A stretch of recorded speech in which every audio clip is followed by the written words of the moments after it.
Vamos a saludar a nuestro compañero Pablo Callejón. ¿Cómo te va, Pablo? Muy buenos días. Muy buenos días, Mariano. El saludo para todos. ¿Cómo están? Muy bien, muy bien. ¿Cómo está usted? ¿Bien? Bien, bueno. Después de un fin de semana en el que hemos intentado relajarnos y una semanita que va a ser más corta. Una semanita que va a ser más corta, exactamente. Para algunos, 3 días. Y para los empleados públicos, teletrabajo en el mejor de los casos. Sí, de todas maneras, el decreto aclara que en el caso de los trabajadores esenciales, pensemos en el ANSES y el PAMI, la tarea es presencial.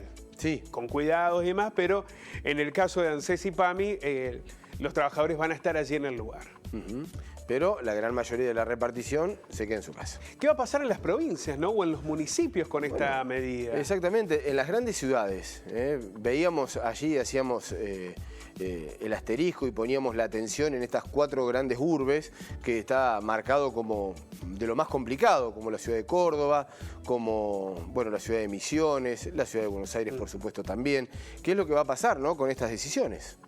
Bueno, este es precisamente el tema que hoy queremos plantear. ¿Te acordás que nos habíamos acostumbrado a hablar de regiones más complicadas o ciudades o pueblos más complicados, ya sea por circulación comunitaria o por conglomerado? Claro. Y cuando empezamos a entender un poco más esos dos conceptos, lo cambiaron. ¿Viste? Vamos al coeficiente. Cuando aprendimos cómo era, por qué era la diferencia entre circulación comunitaria, conglomerado y demás, bueno, ahora es otro el parámetro que ayer debutó públicamente. Nos vuelven a hacer sumar, restar y dividir, ¿no? Sí, claro, tenemos que volver a aprender cómo es el esquema. Bueno, ayer la ministra de Salud, Carla Bisotti, presentó un mapita, que ya no era la vieja filmina que presentaba Alberto Fernández, sino es un mapa donde vos, con un color rojo fuerte, comenzás a observar las regiones del país que aparecen como más complejas, más complicadas en este inicio de la segunda ola, porque ya se está hablando de esto. Sí, claro. Son 45 departamentos. 45 departamentos. Si te parece, vamos a explicar de qué se trata, vamos. Para que los televidentes puedan entenderlo. El Gobierno Nacional detalló que hay 45 departamentos de 13 provincias que se encuentran en mayor riesgo epidemiológico. Además, hay 4 departamentos de 4 provincias que presentan una incidencia mayor por tratarse de grandes urbes y constituyen un riesgo elevado. El artículo 4 del DNU 167-2021 vigente, que prorroga la emergencia sanitaria, propone 2 indicadores. Y acá vamos a empezar a entender de qué se trata para definir este riesgo epidemiológico. Por un lado, razón de los casos. Y por el otro, incidencia. Ya dejamos de hablar de circulación comunitaria por conglomerado, ahora es razón de los casos e incidencia. La razón de los casos, agarra la calculadora, ¿la tenés ahí a mano? Sí. ¿Con el celular? Bueno.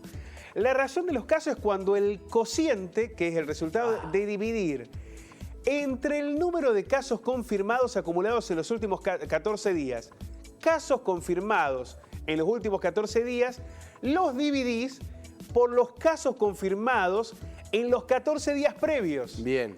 Es decir, que tenés 28 días ahí para Claro, si vos dividís los últimos 14 por los 14 anteriores y el número te da por encima de 1.2, ahí ya entrás en lo que se denomina la razón de los casos, que es, estás duplicando la cantidad de casos, por lo cual entras en el grupo de mayor riesgo. Estos son los lugares donde se advierte que hay un crecimiento en el número de casos por encima de lo que debería ser lo normal. En tanto, acá aparece el segundo, que es la incidencia, que es cuando el número de casos confirmados acumulados en los últimos 14 días por 100.000 habitantes sea superior a 150. Si vos, cada 100.000 habitantes, tenés 150 contagiados en los últimos 14 días, ahí entras en el grupo de lo que se denomina incidencia. Los distritos donde aumentó la razón de casos fuertemente, estamos hablando de que es más de un punto en relación a los 14 días con referencia a los 14 días anteriores, ahí aparecen En Buenos Aires, Avellaneda, Berazategui, Campana, Cañuelas, Chivilcoy, Ensenada, Esteban Echeverría, Florencio Varela, entre otros. Hemos elegido inicialmente los más grandes, ¿no? En Chaco, Mayor Luis Fontana. Hay que estar atentos con Chaco. Recordemos lo que pasó en la primera ola. Sí, fue Chaco lo que más fue una de las sufrió. provincias más afectadas. Exacto. En Córdoba, tercero arriba. Es el departamento que hoy aparece en rojo. Corrientes, Goya. En Entre Ríos, Colón. En Mendoza, Luján de Cuyo. En Misiones, Monte Carlo. Sí, disculpa, Sí. Pablo. Luján de Cuyo, que está todo muy ligado, digamos, no está separado a lo que es Mendoza capital, lo que No, es Luján de Cruz. Cuyo es decir, 5 minutos de claro, Mendoza. se dividen en calles, así que a tener Claro. mucha atención. Misiones, Monte Carlo. San Juan capital. Bueno. Y en Santa Cruz, en Deseado. En Santa Fe hay varios, departamento Castellanos, Constitución, Rosario, San Lorenzo y San Martín. Rosario, que en la primera ola había demorado, Sí. había sido uno de los distritos, los conglomerados con mayor número de habitantes, con mejores condiciones epidemiológicas, bueno, comenzó a estar complicado. Y mirá este dato, Pablo. Constitución, Rosario, San Lorenzo y San Martín, todos del sur, todos pegados. Todos pegaditos, claro, del mismo Así que es un sector, conglomerado ¿no? grande. Un sector industrial, además, que Claro. tiene mucho flujo de habitantes, de personas que circulan por allí. Todo En es el Gran Santiago del Rosario prácticamente. Exactamente. En Santiago del Estero, la capital. En Tucumán, la capital, Lules, Tafí Viejo y Yerbabuena. Mucho, ¿eh? Sí. Los distritos donde el indicador de la razón permanece estable, pero permanece estable con un nivel muy alto, que además son grandes urbes. Y esto genera mucha preocupación. Ahí tenés a Buenos Aires, a Córdoba, a Corrientes y a Posadas. Son 4 grandes ciudades que tienen un número muy alto que no está creciendo, pero que tampoco baja. Y en esa estabilidad son números realmente complicados. Y son los que mencionabas en un comienzo, ¿no? La incidencia también es importante. Sí, claro que sí. En ese apartado. El gobierno recomendó a los gobiernos provinciales y municipales, hablamos de la Nación, de estos departamentos, implementar medidas intensivas, localizadas y transitorias. Ya no se habla de las grandes cuarentenas. Ya las cuarentenas extensas, generalizadas, no van a existir. No. Pero sí, medidas intensivas, localizadas y transitorias, teniendo en cuenta las actividades definidas como alto, mediano y bajo riesgo.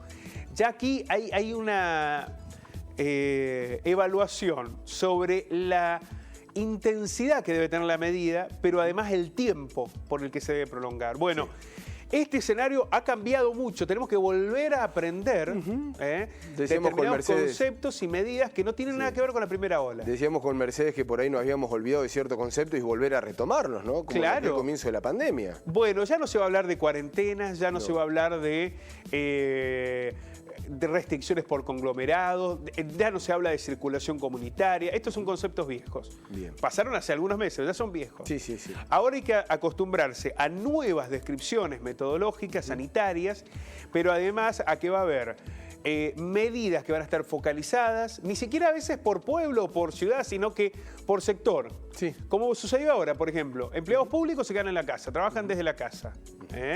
Bueno, ese tipo de medidas por un tiempo determinado van a comenzar a definir el nuevo contexto. Se viene la segunda ola y hay que asumirla en tal sentido con mucha responsabilidad individual, social y con un nuevo contexto sanitario. Y el menor daño posible en lo económico, ¿no? Que está muy Bueno, el menor daño posible en lo económico, y me parece que también está siendo muy alentador el proceso de vacunación en los grupos de riesgo. ¿Cuál es el problema?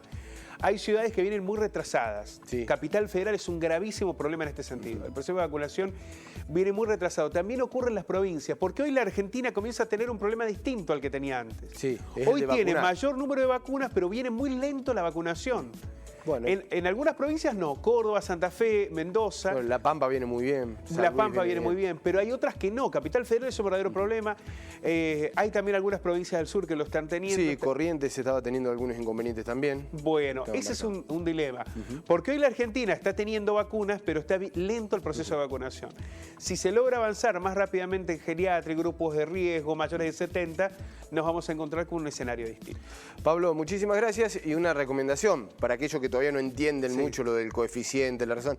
Es como el promedio en el fútbol, ¿vio? Aquellos que están más acostumbrados. Hay algunos que se acostumbraron mucho a usar la calculadora en alguna época que la tienen mucho más clara que otros. Un fuerte abrazo, claro. Pablo. Hasta y luego. cuando te acostumbras al promedio, te vas a celebrar a Madrid. Hay algunos que han tenido en una época muy aferrada a la calculadora. Un abrazo grande. Abrazo. Chao. Chao, chao.